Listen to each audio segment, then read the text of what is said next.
नमस्कार। आज हम एक काफी चर्चित किताब पर बात करेंगे, शशि थरूर की why I am a Hindu, यानी मैं हिंदू क्यों हूँ। जी। हमारे पास इस किताब का एक सार है और आज हम कोशिश करेंगे कि इसके जो मुख्य विचार हैं उन्हें गहराई से समझें। खास तौर पर थरूर हिंदू धर्म को कैसे देखते हैं, उनका नजरिया क्या है हाँ, और कैसे वो इसकी तुलना हिंदुत्व की जो विचारधारा है उससे करते हैं। बिल्कुल। ये चर्चा मुझे लगता है आज के माहौल में काफी अहम है, क्योंकि आस्था, सियासत और हमारी पहचान, इनके जो पेचीदा रिश्ते हैं उस पर एक खास नजरिया पेश करती है। तो चलिए शुरू करते हैं, इसे खोलते हैं जरा। बिल्कुल। ये किताब देखिए शुरू होती है थरूर के अपने निजी धार्मिक विश्वासों और उनके अनुभवों से। फिर ये हिंदू धर्म के जो बुनियादी सिद्धांत हैं, जैसे उसकी उदारता, है ना, अनेकता में एकता का भाव, हाँ, हाँ। उन पर बात करती है। और साथ ही जो आजकल हिंदुत्व की विचारधारा काफी चर्चा में है, हाँ। उससे इसका फर्क क्या है, ये साफ करने की कोशिश करती है। अच्छा। और ये तरीका भी दिलचस्प है, अपनी निजी आस्था से शुरू करके फिर समाज और राजनीति के बड़े मुद्दों तक जाना। हाँ, ये यात्रा महत्वपूर्ण है और आपने इसकी बनावट का जिक्र किया, वो भी ध्यान देने लायक है शायद। हाँ बिल्कुल। किताब को, जैसा हमारे स्रोत बताते हैं, 3 मुख्य हिस्सों में बांटा गया है। पहला है मेरा हिंदू धर्म, इसमें वो अपने निजी अनुभव रखते हैं। ठीक है। दूसरा है हिंदुत्व का उदय, इसमें वो इस विचारधारा का जो विकास हुआ उसका विश्लेषण करते हैं। और तीसरा मेरा हिंदू धर्म बनाम उनका हिंदुत्व, इसमें वो इन दोनों के बीच का जो फर्क है, जो तनाव है, उसे दिखाते हैं। ये जो एक स्ट्रक्चर है ना, पहले अपनी बात रखना, फिर एक राजनीतिक विचारधारा का विश्लेषण और फिर दोनों की सीधी तुलना, ये पाठक को लेखक के तर्क के साथ धीरे धीरे आगे ले जाता है। तो पहले हिस्से पर आते हैं, मेरा हिंदू धर्म। यहाँ थरूर क्या कह रहे हैं? क्या ये सिर्फ उनकी निजी कहानी है या इसमें हिंदू धर्म की कोई खास तस्वीर पेश की गई है? देखिए, है तो ये उनकी निजी कहानी, पर इसके जरिए वो हिंदू धर्म की एक खास छवि सामने रखते हैं।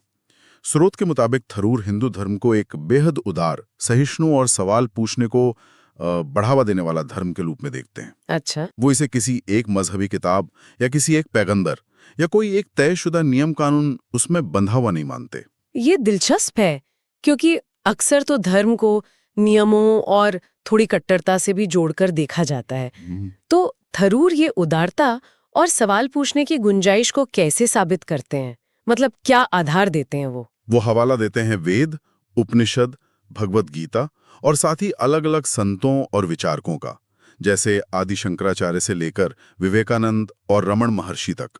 उनका जोर इस बात पर है कि हिंदू धर्म में ग्रंथ तो बहुत हैं, लेकिन ये धर्म किसी एक ग्रंथ पर आधारित नहीं है। ये अनुभवों का, अलग अलग नजरियों का और सत्य की अपनी अपनी खोज का रास्ता है। अच्छा। इसमें वो एक ही सत्य वाली बात नहीं है, बल्कि अनंत सत्य की धारणा है कि अलग अलग रास्ते एक ही मंजिल तक पहुंच सकते हैं।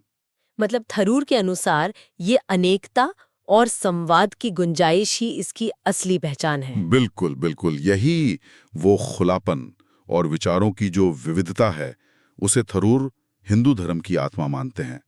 वो इसे एक तरह से ओपन सोर्स धर्म जैसा बताते हैं, जिसमें समय के साथ नए विचार जुड़ते रहते हैं, बहस की गुंजाइश हमेशा रहती है। ये वो पहलू है जिसे वो सबसे ज्यादा महत्व देते हैं। ठीक है, ये तो हुई थरूर के निजी नजरिए की बात। अब आते हैं किताब के दूसरे हिस्से पर, हिंदुत्व का उदय। यहाँ पर तर्क किस दिशा में जाता है? हाँ, यहाँ किताब का रुख थोड़ा आलोचनात्मक हो जाता है। स्रोत के अनुसार थरूर यहाँ विश्लेषण करते हैं कि कैसे उनके नजरिए से हिंदू धर्म का जो आध्यात्मिक और उदार रूप था, उसे धीरे धीरे एक राजनीतिक हथियार में बदल दिया गया। राजनीतिक हथियार, इसका क्या मतलब है यहाँ? मतलब किन लोगों या किन विचारों की तरफ इशारा है? स्रोत खास तौर पर इशारा करता है वीडी सावरकर के विचारों की ओर और राष्ट्रीय स्वयंसेवक संघ यानी आरएसएस, जो भारत में एक बड़ा और कह सकते हैं प्रभावशाली हिंदू राष्ट्रवादी संगठन है। स्रोत उनकी भूमिका का आलोचनात्मक जिक्र करता है। किताब का तर्क ये है कि सावरकर ने जो हिंदुत्व की परिभाषा दी, जो ज्यादा भौगोलिक और सांस्कृतिक पहचान पर आधारित है, अच्छा, वो हिंदू धर्म की उस दार्शनिक और आध्यात्मिक गहराई से अलग है जिसकी बात थरूर पहले से में कर रहे थे। तो क्या थरूर ये कह रहे हैं कि हिंदुत्व एक तरह से हिंदू धर्म का राजनीतिक संस्करण है जो इसके मूल सिद्धांतों के खिलाफ जाता है? हाँ, कमोबेश यही तर्क है। किताब के अनुसार हिंदुत्व की विचारधारा हिंदू धर्म की विविधता, उसकी सहिष्णुता और उसके खुलेपन को सीमित करती है, ये उसे एक संकीर्ण राजनीतिक पहचान में बांधने की कोशिश करती है, जो थरूर के मुताबिक हिंदू धर्म के मूल स्वभाव के एकदम विपरीत है। और अगर हम इसे थोड़ा बड़े परिप्रेक्ष्य में देखें तो ये पैटर्न कई जगह दिखता है ना। हाँ बिल्कुल। जहां धार्मिक पहचान का इस्तेमाल राजनीतिक गोलबंदी और सत्ता पाने के लिए किया जाता है। ये धर्म के आध्यात्मिक पहलू और उसके राजनीतिकरण के बीच का एक क्लासिक तनाव है, कह सकते हैं। ये वाकई एक अहम मुद्दा है और ये हमें किताब के तीसरे हिस्से पर लाता है, मेरा हिंदू धर्म बनाम उनका हिंदुत्व। यहाँ पर बहस किस तरह आगे बढ़ती है? क्या ये सिर्फ पिछले हिस्से का दोहराव है या कुछ नया सामने आता है? नहीं, ये दोहराव नहीं है। यहाँ थरूर सीधे तौर पर आज के राजनीतिक माहौल पर आते हैं। वो अपने द्वारा समझे गए हिंदू धर्म को, जो उनके लिए उदार है, व्यक्तिगत है, समावेशी है, उसे सीधे सीधे राजनीतिक हिंदुत्व के सामने रखते हैं, जिसे वो मानते हैं कि वो बहिष्करण करने वाला है और असहिष्णु है। अच्छा। यहाँ वो शायद आज की घटनाओं का भी हवाला देते हुए अपनी बात रखते हैं, हालांकि स्रोत में विशिष्ट घटनाओं का जिक्र नहीं है। और इसी हिस्से में वो सच्चे हिंदू वाली बात पर भी आते हैं, है ना, जिस पर काफी बहस होती है। हाँ बिल्कुल। स्रोत के मुताबिक थरूर इस दावे की आलोचना करते हैं कि कुछ लोग या समूह ही सच्चे हिंदू होने का दावा कैसे कर सकते हैं। उनका मानना है कि ऐसा करना तो हिंदू धर्म की आत्मा को ही सीमित करना है। जब आप धर्म की एक ऐसी संकीर्ण परिभाषा गढ़ते हैं तो आप उसकी जो सार्वभौमिकता है, उसकी जो अनेकता है, उसको कहीं ना कहीं चोट पहुंचाते हैं। तो थरूर के लिए हिंदू होने का मतलब क्या है? अगर वो इस सच्चे हिंदू वाले विचार को नकारते हैं, उनके हिसाब से क्या है फिर? उनके लिए हिंदू होना मतलब विचारों की आजादी, आस्था के अलग अलग रूपों को स्वीकार करना और लगातार सवाल पूछते रहना। ये एक व्यक्तिगत खोज ज्यादा है, ना कि किसी राजनीतिक समूह की सदस्यता। अच्छा। वो इस बात पर जोर देते हैं कि सहिष्णुता और दूसरों के नजरिए का सम्मान ये हिंदू धर्म की परंपरा का एक अटूट हिस्सा रहा है, जिसे हिंदुत्व की विचारधारा उनके अनुसार नजरअंदाज करती है। ये एक मजबूत स्टैंड है। तो पूरी किताब का निचोड़ क्या निकलता है फिर? मतलब मुख्य संदेश क्या है जो थरूर देना चाह रहे हैं? देखिए, किताब का जो मूल संदेश है वो ये लगता है कि धर्म का इस्तेमाल राजनीतिक सत्ता पाने या बहुसंख्यकवाद को बढ़ावा देने या समाज को बांटने के लिए नहीं होना चाहिए। थरूर का तर्क यह है कि जब धर्म राजनीतिक प्रभुत्व का औजार बन जाता है तो उसका असली आध्यात्मिक सार कहीं खो जाता है। वो अपने निजी उदार हिंदू धर्म और हिंदुत्व की जो राजनीतिक विचारधारा है उसके बीच एक साफ लकीर खींचते हैं। और वो ऐसा क्यों कर रहे हैं? क्या ये सिर्फ एक अकादमिक बहस है या इसका कोई और मकसद है? नहीं, ये सिर्फ अकादमिक बहस नहीं लगती। ऐसा लगता है कि थरूर आधुनिक भारत में धर्म की भूमिका पर नए सिरे से सोचने का आग्रह कर रहे हैं।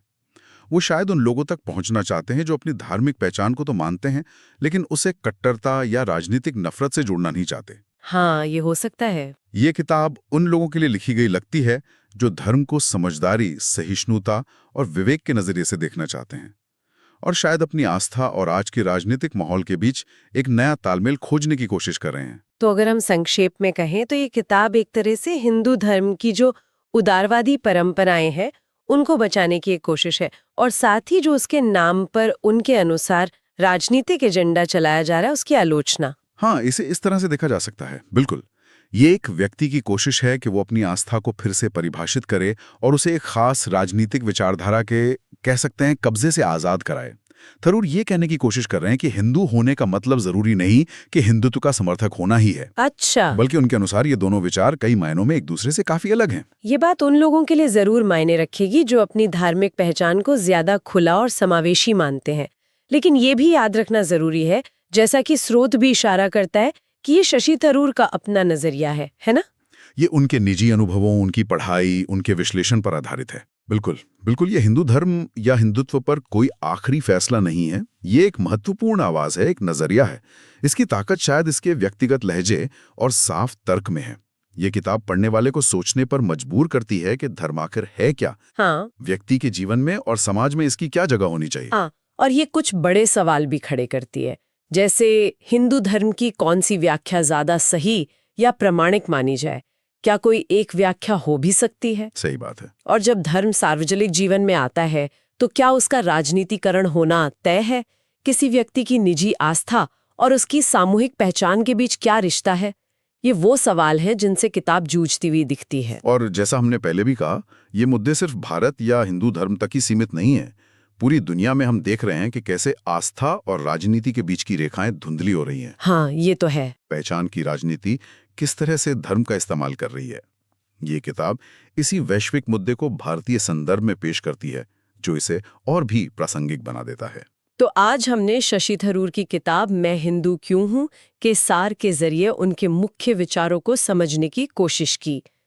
हमने देखा कि कैसे वो अपने व्यक्तिगत, उदार हिंदू धर्म और हिंदुत्व की राजनीतिक विचारधारा के बीच एक साफ अंतर खींचते हैं, और हिंदू धर्म की विविधता, सहिष्णुता और सवाल पूछने की परंपरा पर जोर देते हैं। हाँ, और ये विश्लेषण हमें दिखाता है कि आस्था और राजनीति का रिश्ता कितना जटिल और कई बार तनावपूर्ण हो सकता है। यह हमें सोचने पर मजबूर करता है कि कैसे व्यक्तिगत विश्वासों और सामूहिक पहचानों को राजनीतिक ताकतें अपने हिसाब से ढाल सकती हैं और उनका इस्तेमाल कर सकती हैं। बिल्कुल। तो चलिए इस चर्चा को यहाँ रोकते हुए एक सवाल श्रोताओं के सोचने के लिए छोड़ जाते हैं। थरूर जिस तरह का भेद बता रहे हैं, एक व्यक्तिगत दार्शनिक आस्था और एक राजनीतिक विचारधारा के बीच इस तरह के अंतर को समझना, भारत में धर्म और पहचान से जुड़े जो मौजूदा घटनाक्रम है या जो बहसें चल रही हैं, उनको देखने के हमारे नजरिए को किस तरह बदल सकता है या प्रभावित कर सकता है।